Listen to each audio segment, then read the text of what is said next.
Welcome everyone. Tonight, this great session. My name is Kees Vermaas, and I'm the Chief Executive of TISE, the International Stock Exchange, which is based here in Guernsey. And I'm very, very delighted that we are able to host this session for tonight. And it's about a subject which is very close, actually, to our heart, in general, as persons, but also as company. Sustainable finance is gaining momentum everywhere around the world. Market participants who are active on our platform, ranging from international companies to financial institutions towards professional investors and even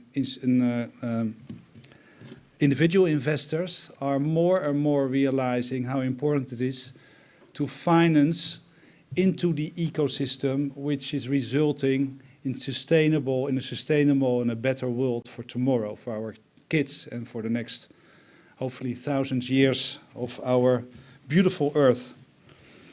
And we as company, as stock exchange listing debt securities, bonds and companies which are attracting money in order to be active in the real economy, we thought it was important also to distinguish a market segment which is specially dedicated to this type of products.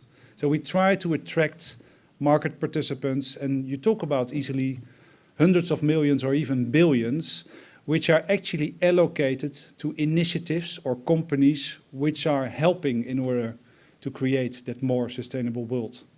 So we are very committed to that. Besides, and I think that's also giving the good example, we as a company also would like to live according to the new rules this world needs. So we would like to be sustainable in the way we organize our organization.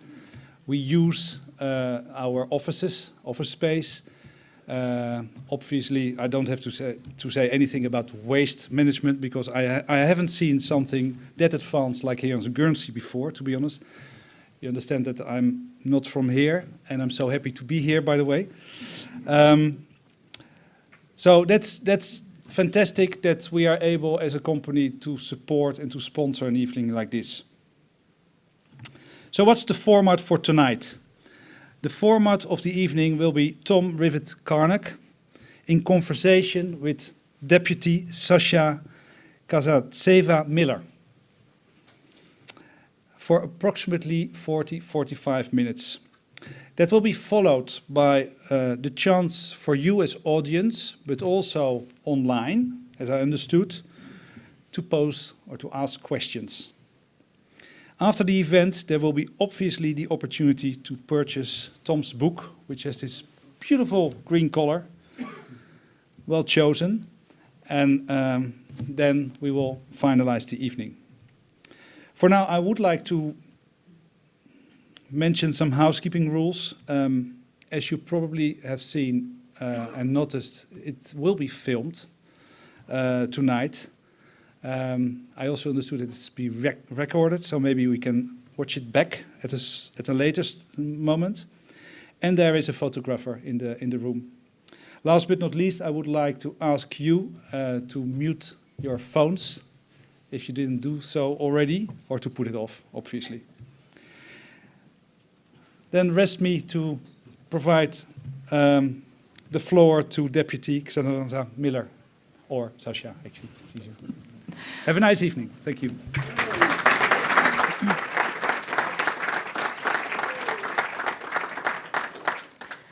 Thank you so much, Kees, for this warm introduction. I'm delighted to welcome you here and everyone on the live stream as well. And hopefully many more people will see the recording down the line. I'm so excited to host this talk today because Tom and his work and the second author of this book, Christiana Figueres, have actually had quite an impact on my own life. Reading this book and listening to their podcast, Global Optimism, last year inspired me to start my own project called Transition Islands, which led me to stand for deputy. So you can blame Tom if anything goes wrong with my political career. You can actually blame Tom and Christiana for the effect they had on me. So I'm delighted to introduce Tom. He has quite an impressive career, really leading on environmental issues around the world pretty much. He studied economics and environment in the University of Bath and went on to have a fantastic career among leading climate initiatives around the world. One of them, very notably, was the UN Framework Convention on Climate Change. And so he was a senior advisor to Christiana Figueres, the climate secretary, which brought together the Paris Agreement. So it's very much thanks to the work of Christiana and the likes of Tom that we have frameworks like the Paris Agreement right now. But obviously such a huge achievement didn't stop Tom in continuing to fight for climate change and transition to cleaner, better societies for us. So he founded, he is a founding partner of Global Optimism. He's been helping as well. He's a founding partner of TED Countdown, a fellow at Steyer Taylor Center in Stanford University, associate at Leaders Quest, has been involved with the Moonshot Factory at Google as well. So all sorts of accolades that I feel very jealous about at the moment and would love to get involved in the future. But Tom, welcome to Guernsey virtually. Thank you so much. It is wonderful to be here. Thank you for that very generous introduction. And I'm very happy to take the blame, as long as I also get the credit for what I'm sure will be a brilliant political career. It's wonderful to be here with you. I have to say, just before we start, that Guernsey is a very special place for me. So I don't know if anybody knows this. There's no particular reason why they would, but I moved to Guernsey when I was about 2 years old. And most of my most formative memories are from Guernsey. We lived there till I was maybe 7 or 8. I went to school. My brother was born there. So I'm very sad that I'm not there with you. And I'm also very jealous because this is the first time I've seen a room full of people for at least 18 months. And I've been up here looking through the camera for about the last 5 minutes, marveling at how wonderful it looks to be with other people. So I'm sure you know how lucky you are to be in Guernsey and not enduring what we're facing over here. But it looks wonderful. Thank you for inviting me. I'm sorry I'm not there in person, but great to be here in this form anyway. I believe your uncle is here in the audience as well. Yes, he is. Can you switch the camera so I can see the crowd? Actually, that's a good point. Uncle Mike, where are you? You're there somewhere. There you are at the back. And Auntie Roberta. Yes, exactly. So my uncle and auntie still live in Guernsey. He will have hated that. And my dad lives in Alderney as well. Fantastic. So we can ask for the actual gossip after the lecture, for the real truth to Uncle Michael. So we look forward to that. Tom, I would love to hear a little bit more about that. That critical time when you were working with Christiana Figueres around the UN Paris Agreement. Could you tell us a bit more, and how important was that moment in your life and kind of the global history? Yeah, sure. No, I'm very happy to start there. So I met Christiana first in about 2012. I was living in New York and running a not-for-profit there. And I first met Christiana because she came to the conclusion that she wanted somebody additional that she could hire to come to Bonn and work on the political strategy towards the Paris Agreement.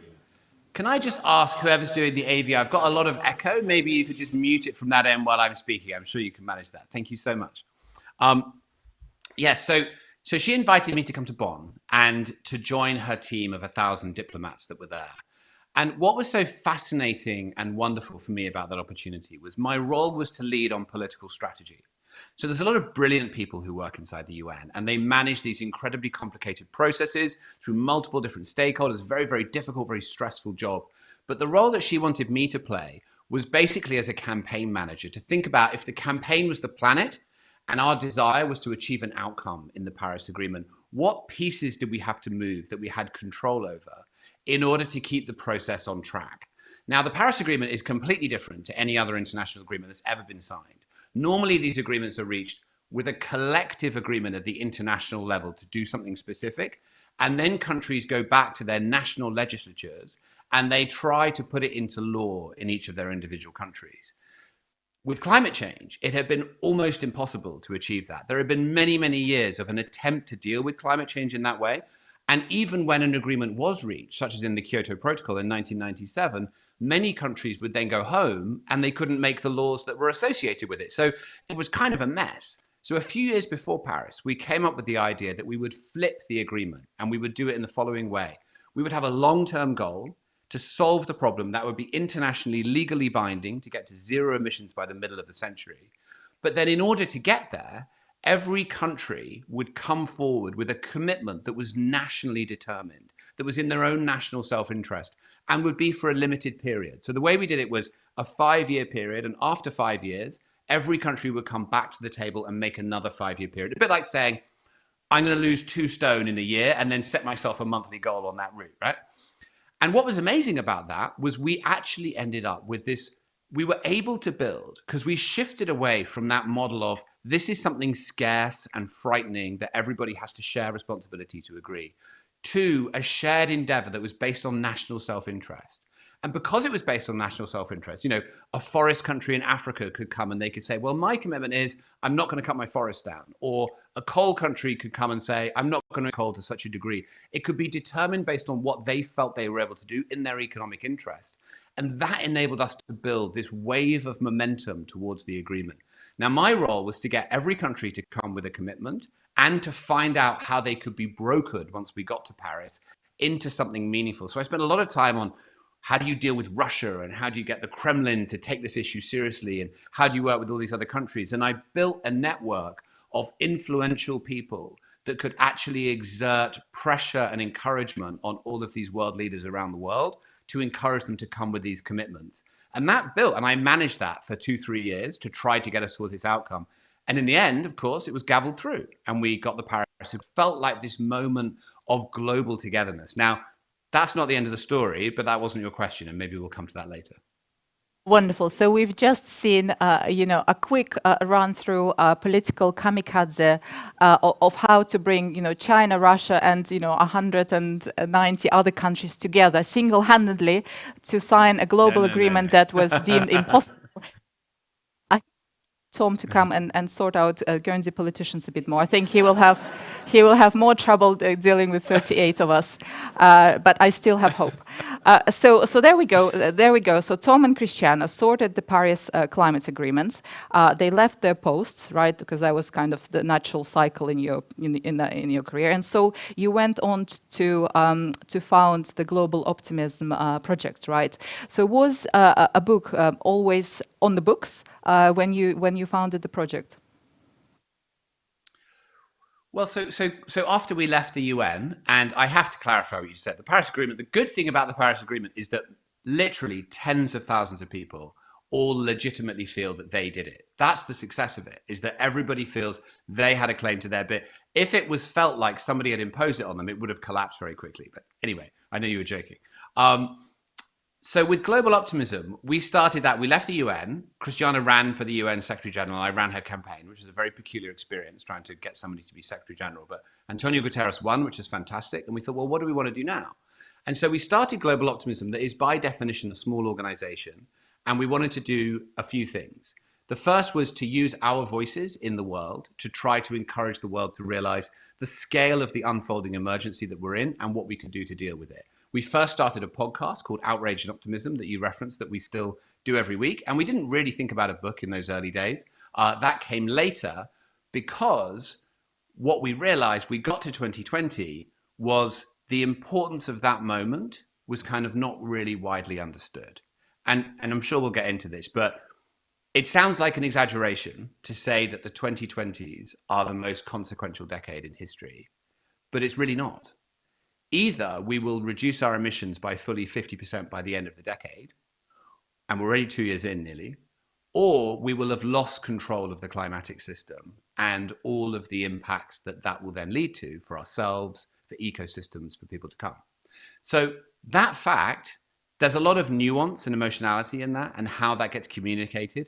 And we wanted to kind of roll in communicating that. We also wanted to support the emergence of campaigns, political advice, and to work critically on sectoral transformations. Now, we spend a lot of time on that at the moment. What are we going to do about the transport sector to shift to hydrogen for trucking or electric vehicles? We have a big partnership with Amazon to help them get millions of companies to reduce emissions to net zero by 2040. So the book kind of came later, but we regarded it as the really critical moment of the beginning of this decisive decade.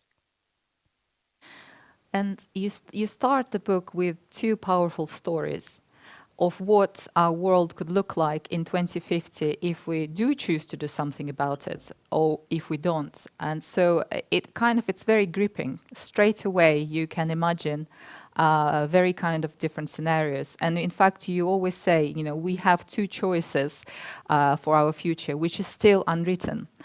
And so it will be shaped by who we choose to be right now. So why has storytelling been important to you? And how can we change the story, of the world as it is now? Well, we're sort of collectively failing to figure out what climate change means to us and how we should think about it. Because what I just said in terms of the scale of the challenge and the scale of the emergency and how critical and how urgent this has become, probably people will have had a variety of different reactions when I said that. The most common is people have this kind of little frisson of fear. It's like, oh my God, we're not going to make it. This is too much. It's too challenging. We can't overcome it. Now, that's entirely understandable that people feel that in relation to it. But that is actually kind of an outcome of our mode of thinking about this problem. We've gotten used to thinking that the problem is big, remote, and we have equated meaning in doing something about climate change with a level of control. So we've said, and we all hear this from family members, from others, what's the point? What about China? They're putting 3 coal-fired power plants up a week, or why would you not do this when anyone tries to change their lives, tries to change the world? There's all sorts of reasons that are generally around the lack of control that we have to deal with this issue. It feels out there. It feels too difficult, too big. And the solutions that we're told to engage with feel too small in relation to that. Now, how do we bridge those different things? And how do we start to feel like we're participating in a great unfolding adventure? I mean, this has all the hallmarks of a great adventure, right? There's massively improbable odds. There's an enormous outcome that we all have to figure out how we work together for. And no one's coming along to save us. Either we figure out how to deal with this, or we're going to be the generation that created this enormous collapse of biodiversity, of human life, of riches of ecology, 4.5 billion years old, unique in the universe, as far as we know. Now, that to me is the basis of something that we need to really begin to get our minds around and think about in a different way. That is showing up with all of ourselves. It's using all of the tools that we have to understand that both intellectually and emotionally. And so far, we've allowed this to devolve into abstract language, into charts and figures, into scary stories. And actually, none of that has really done it for us. None of that has really brought us along. So we need to go back to that principle of the relationship between meaning and control, right? If you think about human life, think about things that are most interesting and important to you in your life. The degree of control has nothing to do with the amount of meaning. In fact, the opposite can often be true. If people have a spiritual pursuit, it can be the absence of meaning, letting go to a higher power. Absence of control, letting go to a higher power is what gives you meaning. Or imagine if you had a sick child or a loved one. You would care for that person, and whether or not they got worse or they lived or died would have nothing to do with the amount of meaning that you got from that activity. We need to shift how we think about climate change as well. This is some of the most meaningful things we can do right now. Future generations are going to look back at this moment and think, my God, they lived at the fulcrum where there was an opportunity to do something. And they just regarded it as too, or they didn't engage fully with that challenge. Absolutely not. This is the moment for us to embrace that, to take the steps we can, to understanding that's meaningful, and the future will then take care of itself.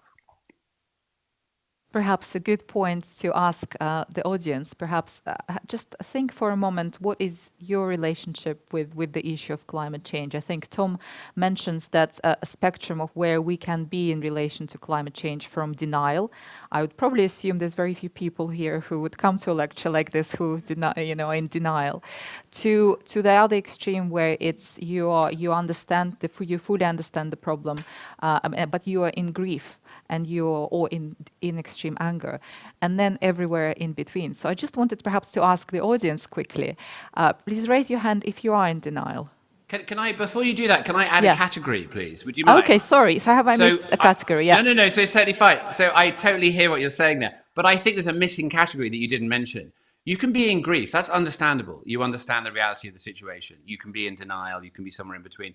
There's also, and this is what we see and what we kind of call for, there's a place that people can get to where they say, I understand what's going on. I know how serious this is, but I'm going to embrace a form of determination that our problems are not beyond our ability to solve, a kind of stubborn optimism that I'm facing it. I know what we're in for, but I'm going to face that with a determination and we can come out on top. That's what we're looking for. That's what makes change. I'm going to check out the denial category, but we have the category of grief and cannot do anything, given up on life. We have a category of kind of I'm in between complacent, or you have the category of stubborn optimist. So let's go with the grief, given up, cannot do anything.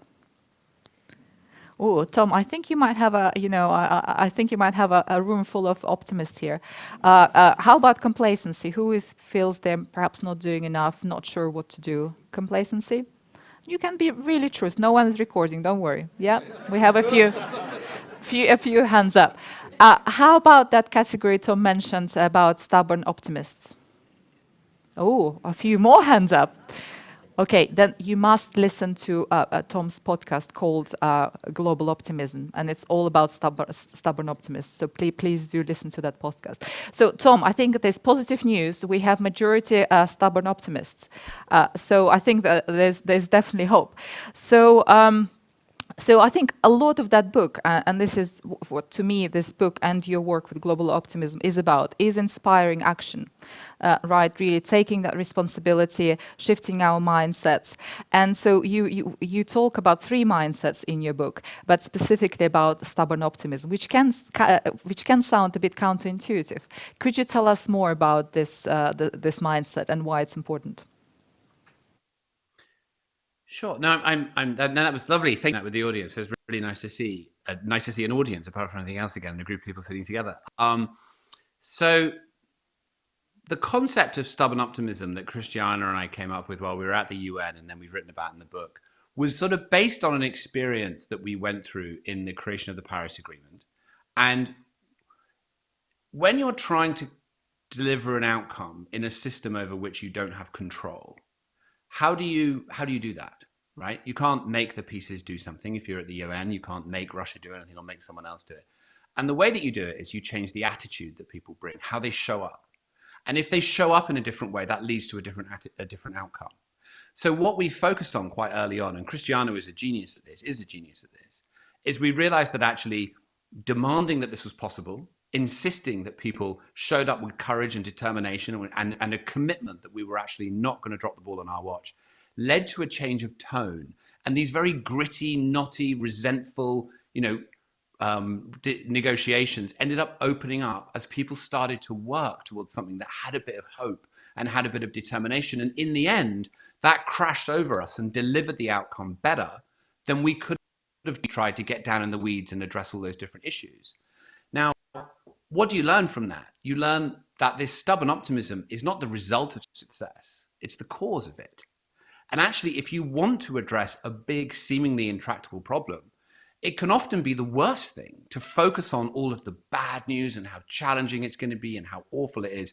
You need to acknowledge that. You can't deny the reality that actually we're right up against it on climate change. I mean, this is it. We either do it now or we're not going to do it. You need to acknowledge that and face it. But at the same time, you need to find that place. And if stubborn optimism doesn't work, you can use it, call courage, call it active hope, whatever works. People have different language, it doesn't matter. But find a way to show up with that determination. We think that's fundamental to actually solving this issue. And if you look back across history, what you find is that this stubborn optimism has been most relevant when the outlook has been the darkest. Right? I mean, if you think even about, fight them on the beaches, one of the darkest moments in the history of the UK. That was actually, it was a dark, frightening moment. But this moment of, fight them on the beaches and in the hills and in the streets, a country that will never surrender, actually that animated people's action with meaning and led to a kind of quiet determination that we will do whatever it takes. to deal with this. And we've seen that also. Gandhi's salt marches to the beach, Rosa Parks refusing to get up from the bus.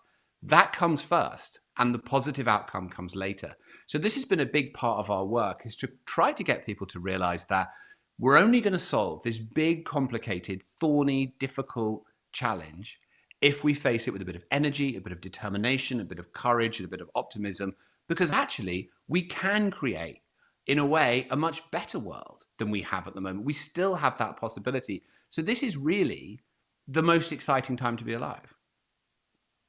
I'm going to have to share this video with my political colleagues, because the messages we get from my wonderful colleagues is we have no money, everything is terrible, and it's all downhill. And this is bear in mind, we are one of the best countries that's coming out of COVID in the whole world. So I'm saying we need more courage, more hope, and more optimism. So I'm definitely sharing the video with us.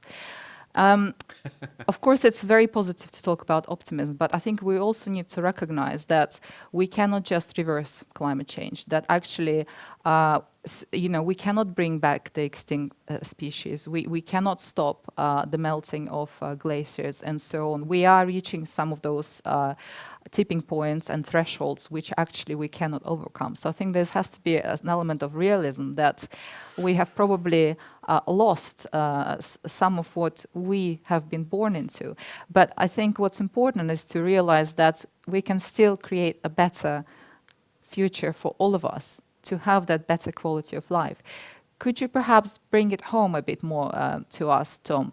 What could that better quality of life look like for all of us? Yeah, I'm happy to get into that. But the place I would start actually is ask someone between the ages of 16 and 25 what they're worried about, and ask them how they see their future.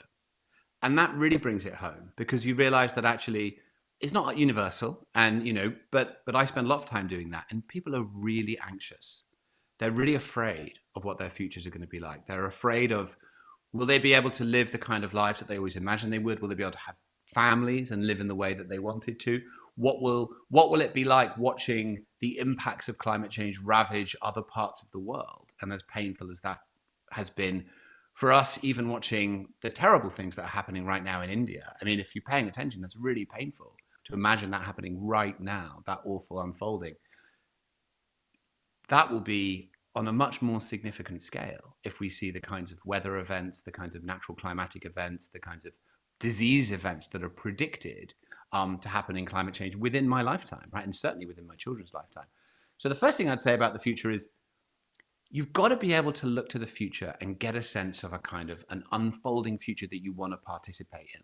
And there's a crisis in our young people right now because they don't all feel that. And that is really depressing them, and it's really making them feel anxious.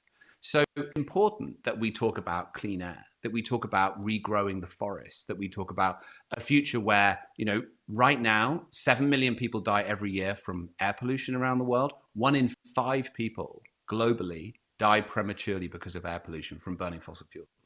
Now that's outrageous, right? Where is the outrage on that? We don't have to do that. We don't have to live in a world where we are still cutting down tens of millions of hectares of rainforest every year, seeing the destruction of biodiversity. We can bring that back. We can reintegrate. I mean, for myself, and actually this is the one that really wakes me up sometimes. I remember when we moved from Guernsey, we moved to the New Forest, and we used to drive through summer nights, and the windscreen would be covered with bugs afterwards, right? It's not like that anymore because of not necessarily climate change, but because of pesticides and ecological collapse. Once you realize that, once you sort of twig and you see what's happening, you realize the blooming of flowers at different times of the year, you sort of look around and think something's going on, and it's really disquieting. What I'm tantalized by in a future where we've dealt with this is where we've got that back into a manageable situation. It's not that we can put the genie back into the bottle, but actually that we are absorbing carbon out of the atmosphere, we're restoring the biodiversity, we're changing the energy systems. I actually think the degree of confidence and the degree of belief that that will engender in humanity writ large and in young people in general will change the entire way that we see ourselves and our role on this planet. So we are starting to talk a bit more about action, going into the action mode, which again my political colleagues are very in favor of, which is all good. But not all actions are different, the same. And so some actions have the opportunity, and decisions we make right now has the opportunity to either lock us in, continue locking us into effectively dirty economy, or give us a chance to start transitioning. And as such, simple examples could be a decision to buy a diesel petrol-driven car, a decision to install an oil boiler at your home, a decision for our electricity company to install new diesel generators, for example. So I think there are those pinch points where we could start making decisions which actually really start unlocking those longer-term opportunities. Based on your experience, how can we recognize those opportunities better, and how can we make sure we lobby or act on those, pinch point decisions stronger and better? It's a great question, and it's an issue at all levels of society. Right? It's an issue at the individual level, at the society, at local government level, at national government, and UN level. And I think it's the outcome of the fact that we're really bad at thinking about the future. We generally do good models at thinking about how do we transform into the future, and on what time scale is that relevant, right? When we were doing the Paris Agreement, and since we used a model, there's many models, but there's a really interesting model called the 3 horizons, and we use this to plan out the Paris Agreement. The first horizon is where you are today. The third horizon is where you want to ultimately get to, your vision. And the second horizon is the kind of journey that takes you from here to there. Now, the second horizon can either be incredibly helpful or it can trap you. And an example of that at the moment that we're facing internationally is natural gas. Natural gas could help us reduce emissions by about 15 to 20%. However, if we massively scale up natural gas infrastructure all around the world and we build facilities that are going to last 40 or 50 years, we won't be able to fully amortize them, and we'll end up with a whole bunch of stranded assets 20 years down the road. So it's not really a solution. It appears to be a solution. And the solution to that is you have to get better at thinking about the future. You have to have structures to think about the future in different timescales, which again, we're sort of not used to doing. But it's a really important tool for leadership. One of the examples that struck me from one of the recent podcasts about shipping, I think, a deep dive into shipping, is that if the industry was to hit the net zero target by 2050, you have to think that the life cycle of a big ship is about 20 to 30 years. So they have to start building the technology today to put those ships into the market in 2030 to have any chance of starting to hit those targets. So you're not talking about that you have a horizon of 30 years to hit net zero. You actually have a much shorter horizon, which I think goes back into what you were saying about the importance of this decade and taking action basically today. And I think one of the actually... Just one thought on that, because it's such a good point, is the concept of stranded assets is really worth looking at. So this was brought up a few years ago by a London NGO called Carbon Tracker, and it's really become hugely popularized. This is the idea that the assets that are on balance sheets all around the world that contain operations or value of some kind that can't be fully realized without blowing through the carbon budget and creating a massive ecological disaster. And it's an enormous problem, right? I mean, for example, we cannot burn all the oil that is currently making up the value of the oil super majors without blowing through the 2-degree target, let alone 1.5. So at some point, there needs to be some kind of reckoning that figures out what do we do with that stranded value. Now, of course, that becomes hugely political because that value is represented often in the pension funds of many of the people that live in countries, and the government isn't going to introduce a policy that's going to destroy the value of the pension funds. So you end up with these massive, great circular issues.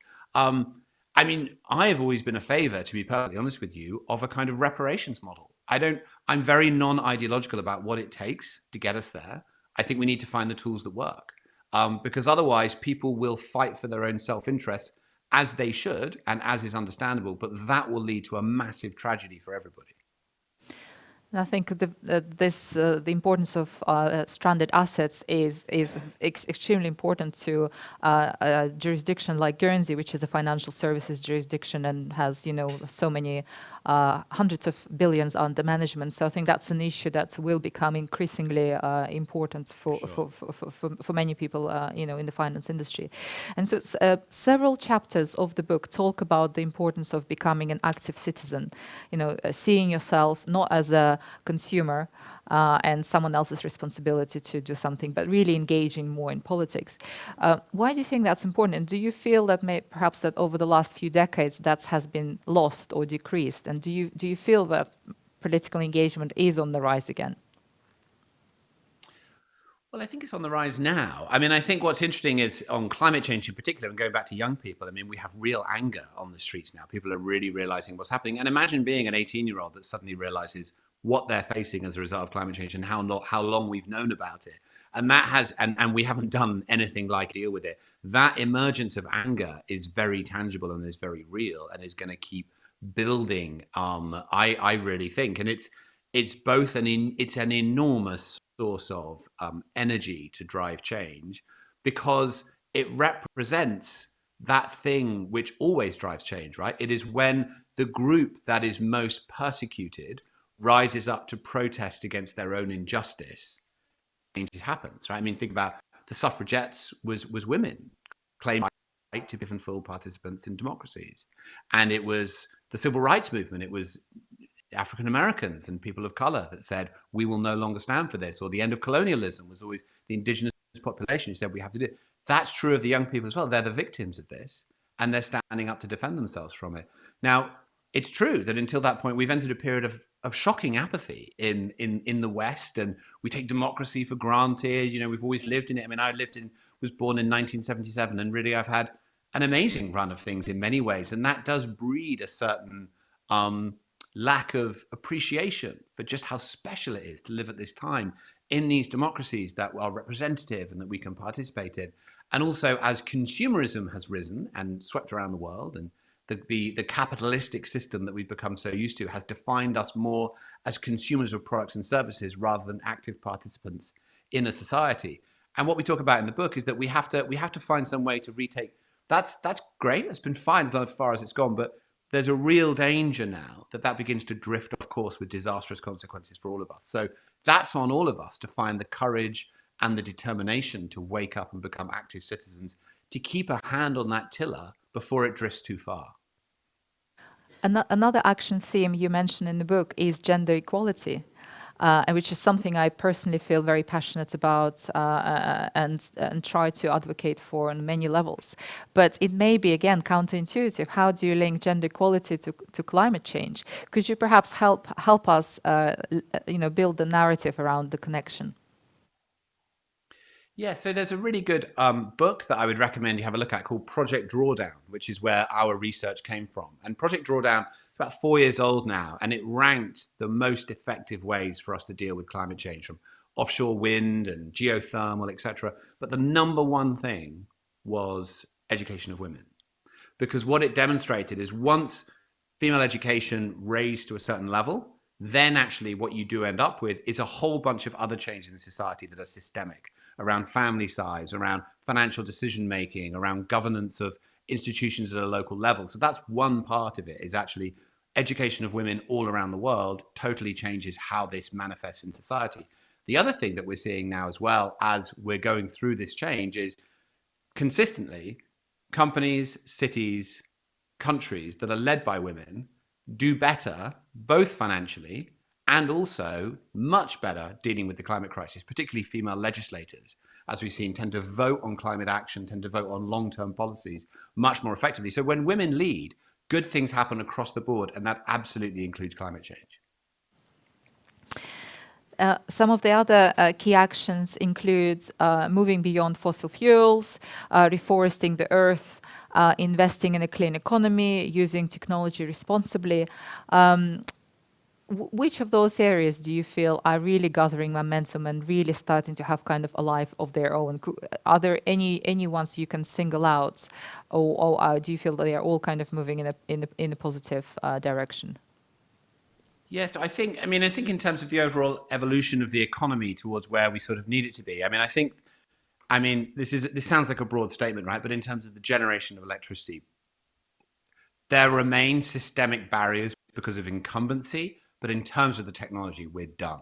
I mean, pretty much everywhere in the world, the generation of electricity using solar and wind is cheaper than new gas and coal, and often cheaper than operating the existing infrastructure, even if it's been largely paid off. I mean, the change in that economics has been remarkable. And actually, it's been interesting to see how, to understand that change, it's also good to realize we're very bad at understanding exponential changes we're living through, right? And we've all just had a good lesson in exponential change as the amateur epidemiologists that we've become, although Guernsey seems to have been pretty much shielded from it. In the pandemic, it didn't matter how many people had the disease at any particular time. What mattered was the doubling rate, the growth rate, right? And someone showed me an amazing statistic which said that if only 10 people had COVID and it doubled every 2, the entire world would be affected inside 3 months. I mean, that's what it means to live through exponential change. So if you look now at solar, for example, it now is like 5% of global energy comes from solar. Now you could look at that and you could say, wow, 5%. That's been like, wasn't solar around since the early 1970s? It's taken 1970 to 2020 to get to 5%. That feels like 1% a decade. Well, that's going to be meaningless into the future. Actually, what we're seeing now is that solar is doubling every 2 years. So it's the doubling rate that change. It takes a long time to get that first bit, 5 to 10, 10 to 20, 20 to 40, and then it's done, right? It actually won't take long for us to now transform the energy system. The same is largely true of the transportation system. There's more incumbency in there, but we're kind of getting there. Land use is still problematic. We still see a very fractured picture on land use. It's much more political. You know, Bolsonaro has been incredibly difficult in Brazil in facilitating protection of the Amazon. People get very attached to landscapes. People don't really want them to change. And that can be really hard. So I think what we'll see this year in particular is the integration of the climate and the nature agendas, so that actually we try and realize, because land is huge. We cannot do this without dealing with land and how we manage land, and a lot of different implications from that.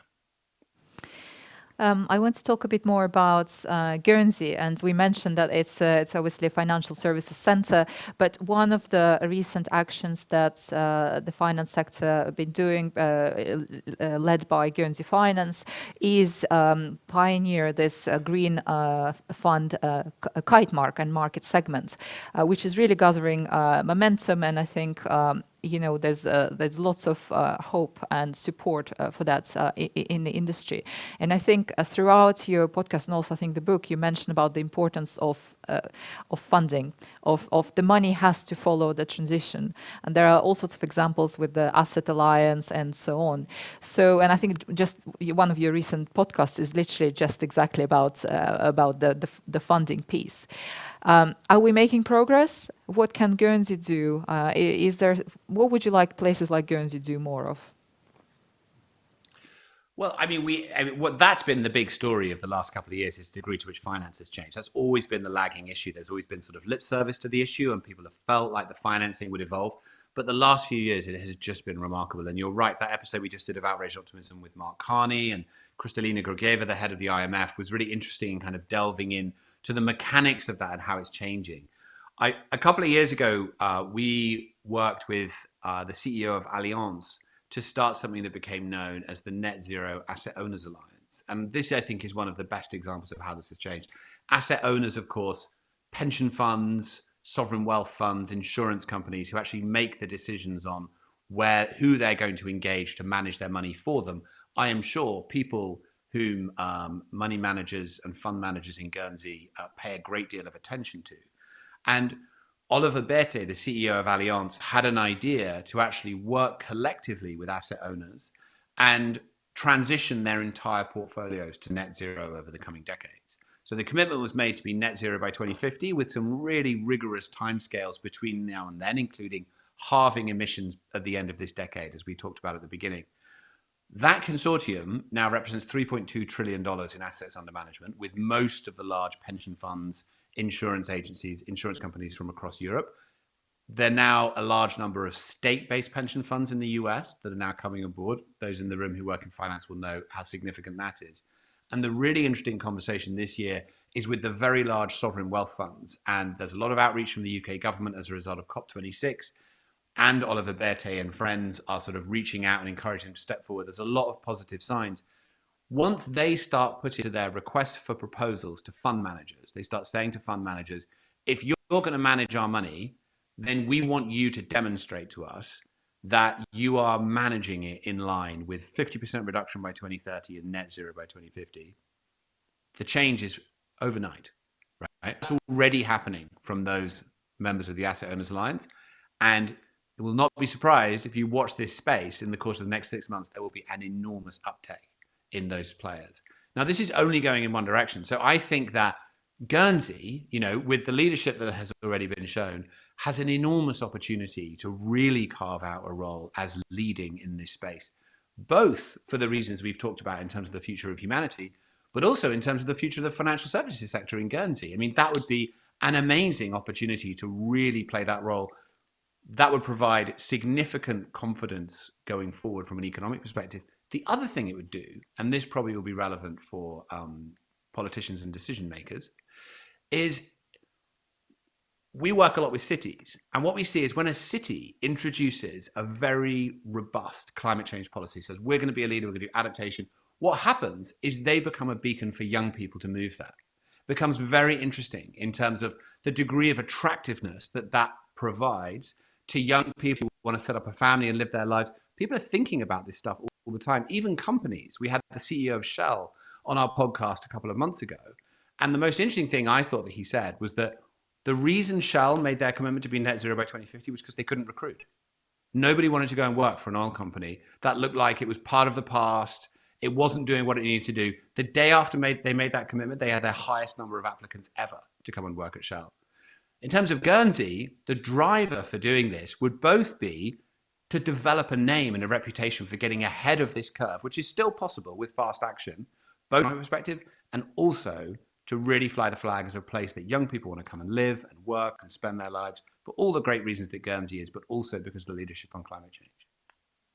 Well, I think you make a fantastic point in terms of what matters to younger people, a younger generation. It isn't absolutely an issue in Guernsey because we don't have a higher university setup. We do have young people leaving, and they don't come back, or they come back when they start having children, basically a bit later on. So I think that's something that, and with nearly full employments, employers are really fighting for good talent. So I think that will become increasingly important. And just another story I wanted to share was I was just talking with someone who is working in impact finance and global clients who are looking to launch locally. And the first thing that they were doing, they went out to the fund managers, the accountants, and so on, and said, well, can you demonstrate what's your net zero sustainability plan? What's your diversity strategy? And those service providers were thinking, oh, I think we need to get our act together. So, I mean, this is all happening. It's almost whether you want it or not. This is the direction of travel. So I think you've sent a very clear message to, hopefully, to Guernsey and to my political colleagues.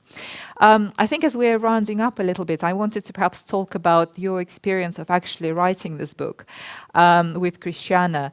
What did you learn in that process? And perhaps knowing what you know today, a year or so after you've written the book, was there anything you would have changed in the book? Yeah, so I'm not a natural author. I'm at my best when I'm with people, and Christiana the same. So it was a bit painful, to be honest, writing a book. We tried to write it. Christiana lives in Costa Rica, so we tried to write it sort of like both sides. We wrote everything together. We didn't do chapter. We wrote the whole thing together, and it was very difficult, like sending stuff back and forth. So in the end, she had to come to the UK to give a speech, and we hired a house together in Devon, and we sat there for 6 weeks and we wrote the book, and that was the only way that we could do it. I think that there's not a lot I'd change. I think I might change some of the emphasis. It's been interesting to see the way that it's been received, and people have really been intrigued by the mindset piece. And as you will know, it's one of 3 sections in the book, and then we go to the 10 act end. And I think that I feel like they're great, and I feel proud of them having written them. But I think that information is in other places too. Whereas I think it's the mindsets that is very unique in that book, and that I feel really proud of. The other thing was that we wrote that negative scenario, the one about 2050, we haven't done it, the world's collapsing. And then just before the book came out, the fires swept across Australia. And the news began to look like the worst case scenario that we'd put together for decades from now. So it's difficult, but it's hard to sort of face the worst case reality that we're facing, but it can also be a cathartic thing to do. And I think that, honestly, the sad truth is that if we were to write that book now, 2 years later, that would probably be worse, that scenario, because the situation's gotten worse, time is shorter, and the science is even more urgent. Just going back a bit into that importance of the decade, but also that 5-yearly action. So later this year, we have the COP26 in Glasgow, which was supposed to happen last year, but because of COVID was postponed. And so UK is the host of the conference. And this is where nations have to come forward with more concrete national commitments, right, to the reductions, basically. So can you tell us a bit more about what Guernsey can do? We don't have an international seat in the UN, right? So we can do whatever we like to some extent. What advice would you give to Guernsey in terms of getting involved with COP26 and the kind of thinking and commitments we should be making this year? Yes, so the thing about this year's COP, and you've mentioned it already, is it's not an international negotiation. All the rules, I mean, apart from one rule about carbon markets, were negotiated in Paris. This is about countries coming back to the table with more commitment to go further and faster. Now I don't know, and maybe you'll tell me, whether Guernsey has a commitment to be net zero by a certain year. And if it doesn't, this is the moment. The UK has just committed to being net zero by 2050. And it has a number of interim targets between the now and then from 2030, 2035 and onwards.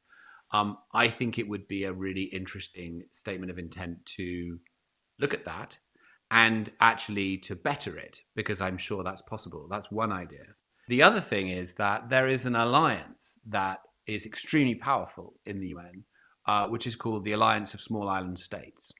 And most small island states are extremely vulnerable to climate change for obvious reasons because of sea level rise. There are also many of them are tropical and these subject to incredible storms, etc. Islands are really interesting because islands are microcosms that can actually demonstrate the future. And when that can happen, it can be incredibly powerful. It can show people what's possible, all of the benefits, etc.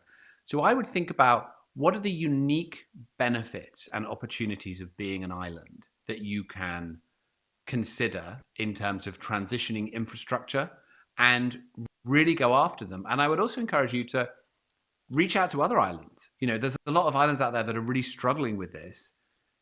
You could probably, given Guernsey and its position and its advantages and its wealth, you'll probably end up helping them. But that could be a thing too.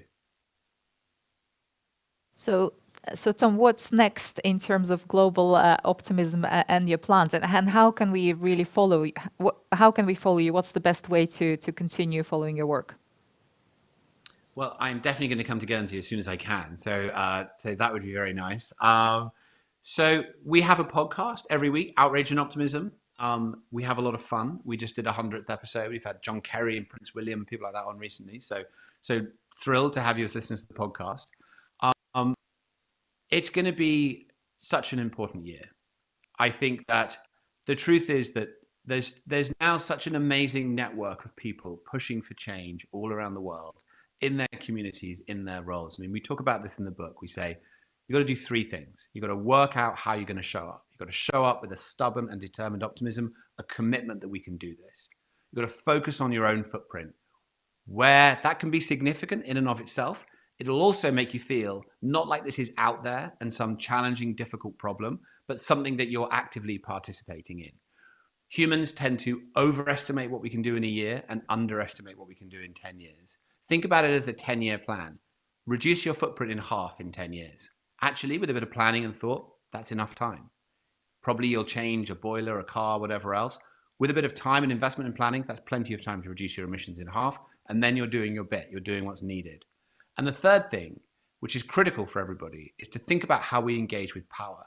We all touch power in different ways, as voters, as politicians, as members of a school board, as consumers, as investors, as employees, as parents, whatever it is.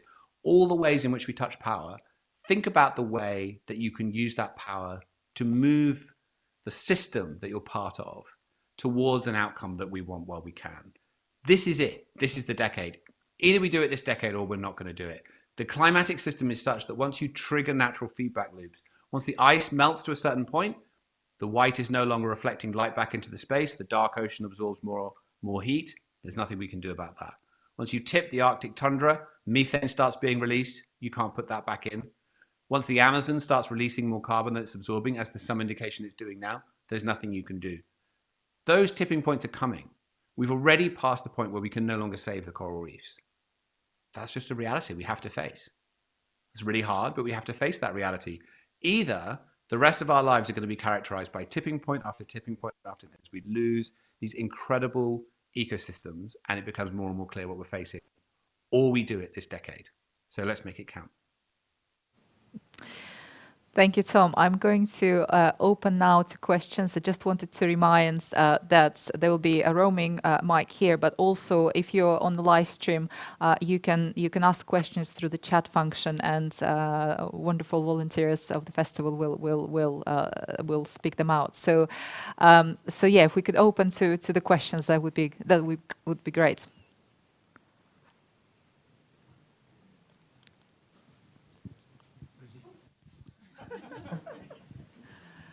Maybe if you can also say your name briefly as well, Rosie. I'm Rosie Dorry. Hi, thank you very much for a very good talk. It's been really interesting. Considering that we are already seeing some of these feedback loops coming into action, and also considering that we are predicted to go through the carbon budget fairly soon, is net zero for all these companies by 2050 enough, or should there be more emphasis on carbon capture, and also just taking out a lot of the carbon that we've already put up there? Yeah, that's a great question. Shall I answer that? Yeah, go ahead. Yeah. So net zero as a concept is incredibly powerful and incredibly important because actually it has built this enormous alliance of cities, states, businesses, etc., that are now all on the road with this. And more than 60% of the world's economy is now committed to net zero by 2050. So that's great. However, like everything else in climate change, it's remarkable progress, incredibly successful, and nowhere near enough compared to what we need to be doing. The International Panel on Climate Change is likely to come out next year and say that we now need to be at net zero by 2040 globally in order to stave off the worst impacts of climate change. And you're right, we're already blowing through these different tipping points. So the answer is it has to be all of it. We can't not have net zero goals. Companies have to be working on that to reduce their emissions and to restore nature, and we should celebrate every time that happens. They also need to have credible and meaningful interim targets on a timescale that is relevant for the existing incumbent CEO. And we need to have a proper methodology and taxonomy to understand how we're going to absorb carbon back out of the atmosphere and do it in a meaningful way, because there's no scenario in which we are able to keep within 1.5 without doing that. We need to do it through a biological way, reforesting the planet, changing agricultural practices, diet. That's true. That's going to be part of this. And also, we're going to need direct air capture, carbon capture and storage. Some of that needs additional research. Some of it needs public money to take it up to scale. But all of that is very at this point, absolutely. Wonderful. Next question. My name's Sally Rochester. Thank you so much for your time this evening. It's been fascinating. And thank you very much for the phrase stubborn optimism, which I probably use on a weekly or daily basis. I marvel at the fact that you managed to get the Paris Agreement across the line. And yet, you know, I sit with some people and try to be very persuasive about the argument for taking personal responsibility for climate change. And fail, but you managed to get 150 odd nations to take responsibility. What's your top tips on helping people to see that they can take action? The psychology of this is fascinating, but on an individual basis, how should I approach it? Yeah, no, it's a great question, and it's a struggle, right? And it's not easy. And the thing about the Paris Agreement was that by the end of the process, everyone wanted to agree. And that's the secret to everything, right? Whether it's an agreement or a happy marriage, everyone has to want to make it work. If people don't want to, then it becomes really hard and you're stuck in a much more complicated place. I think there's two elements to this. One is people feel kind of victimized and blamed. The environmental community has been quite guilty of pointing the finger. You know, it's your fault, you've done this. And no one wants that. No one wants to feel like they're being made to feel like they've done something wrong or they're guilty of some terrible crime, when the truth about climate change is that nobody is trying to heat the planet. It's an outcome of the way we all live. There's no person, no single person. It's an amazing thought, actually. There's no single person in the world that's trying to warm the climate.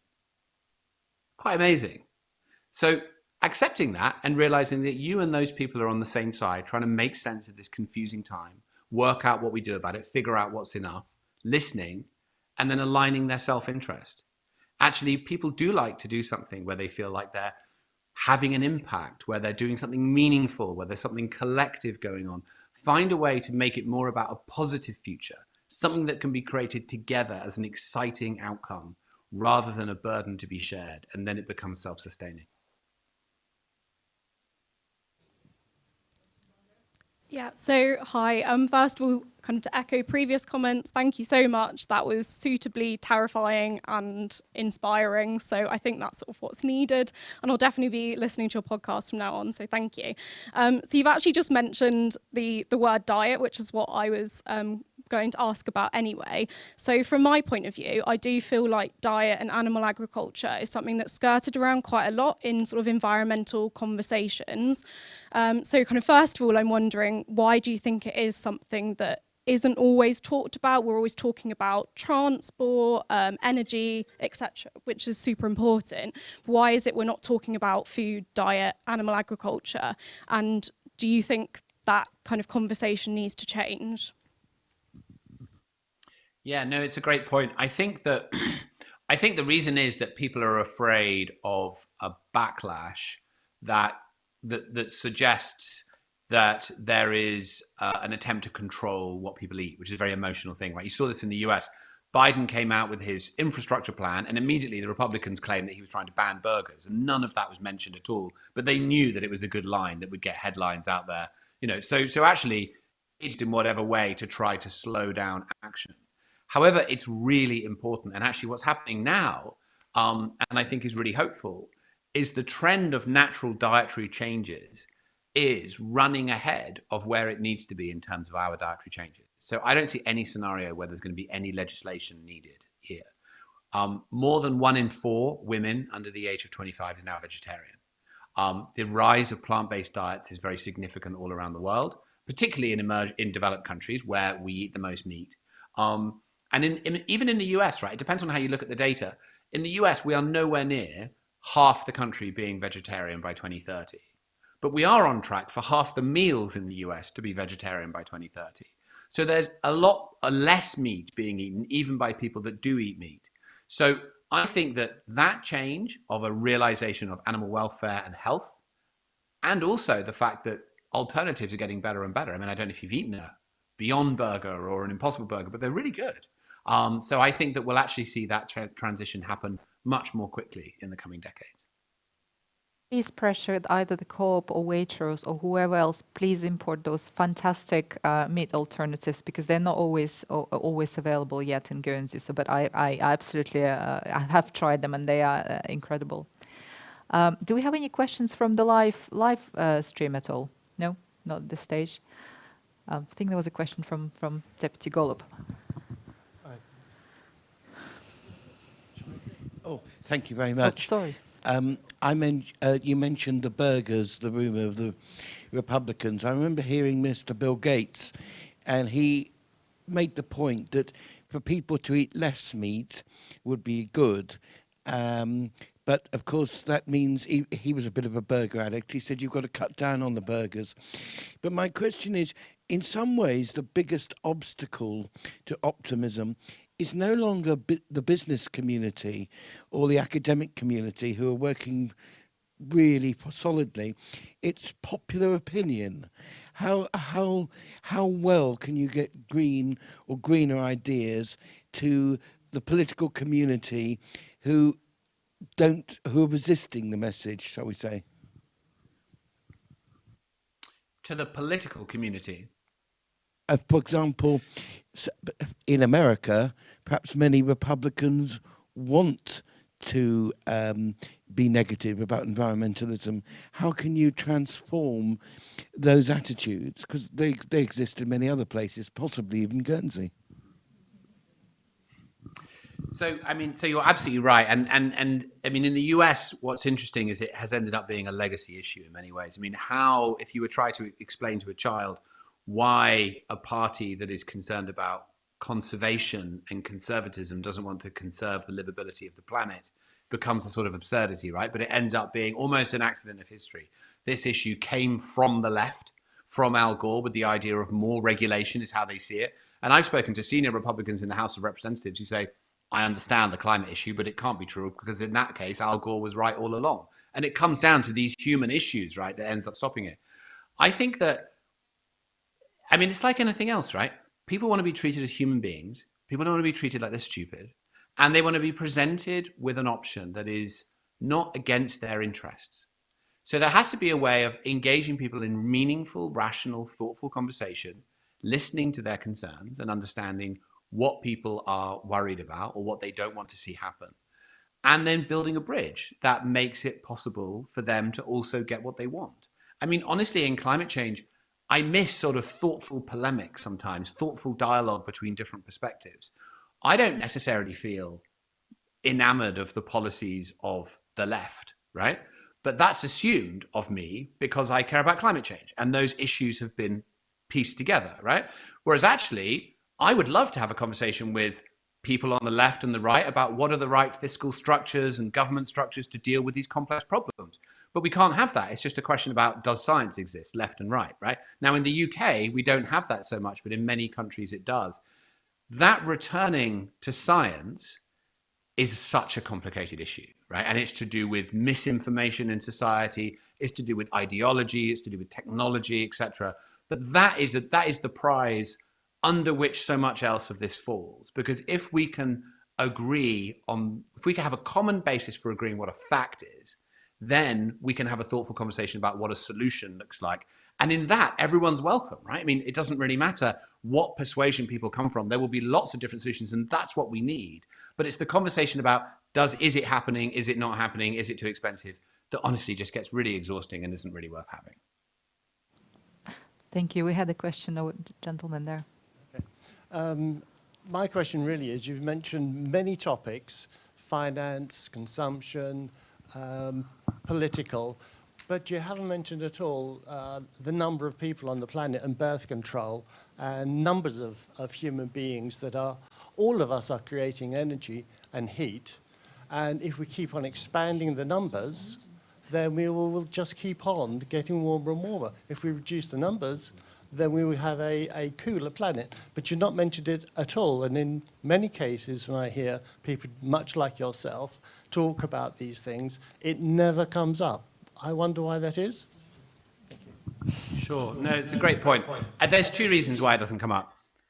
The first reason is that there's no politically palatable solution to it.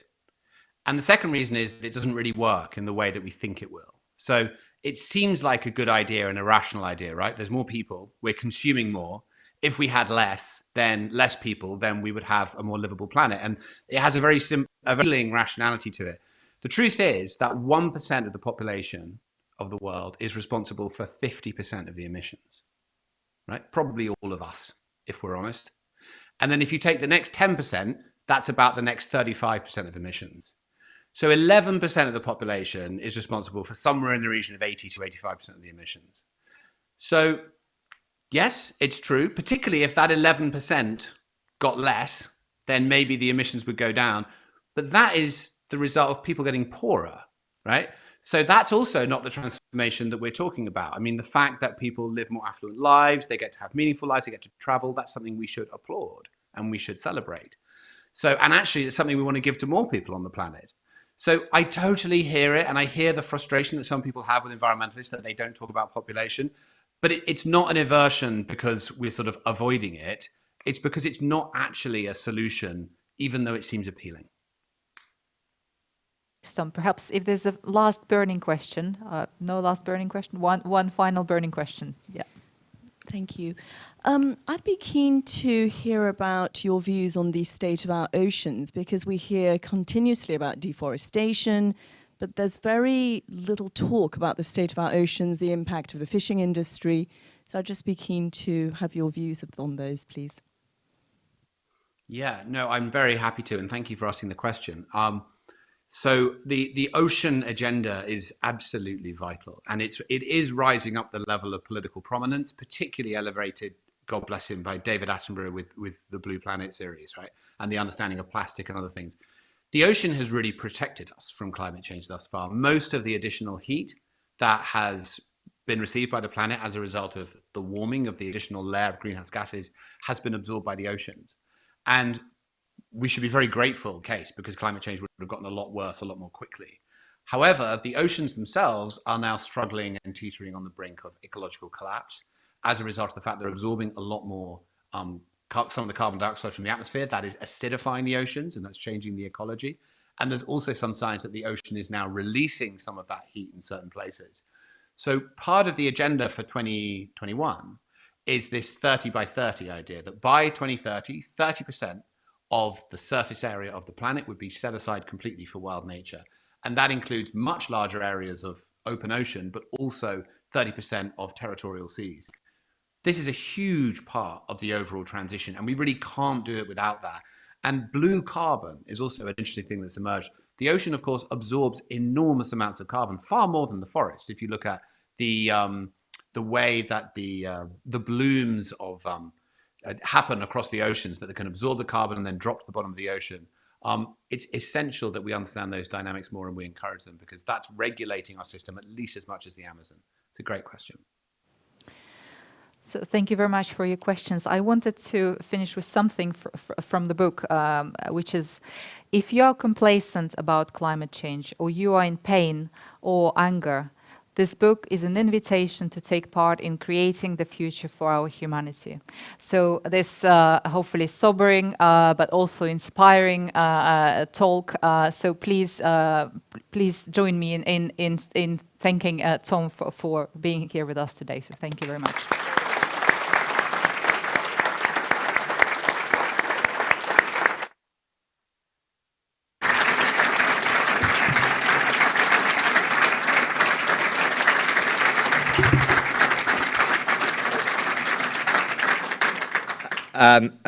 My name's Robert Shepherd. I'm the chairman of the Guernsey Literary Festival, and I get to do all the great jobs at the end, the really privileged stuff, to get to say thank you and to do a little sales pitch. So first of all, thank you very much to Tom. What a fantastic talk. I also will be adopting the word of the phrase stubborn optimism in everyone who deals with me, so get used to it. Thank you to Sasha for chairing this so brilliantly, so well prepared, pulling us through the book. Thank you very much to you. Thank you to Uncle Mike for facilitating this to happen. And thank you to you for being here, because as Tom pointed out at the beginning, we are incredibly privileged to be in this room together, this close to each other, and safe and enjoying it. So thank you to you. And there are this is the sales pitch. There are other opportunities for you to enjoy a similar moment in another room like this, hearing equally stimulating and interesting stuff. Our next event is the Business Breakfast with Steve Richards, which is tomorrow morning. There are more events over the weekends. There is lots to do. There's on the website, there's programs at the back, I think. They're being waved at you now. So please come along. It's great being in a room with lots of people. And the other sales pitch is there are books at the back of the room. There's Tom's book. You've heard how good it is. You heard how articulate Tom is. Buy it and enjoy it at home. Thank you very much. Go home, and thank you for coming. Good night.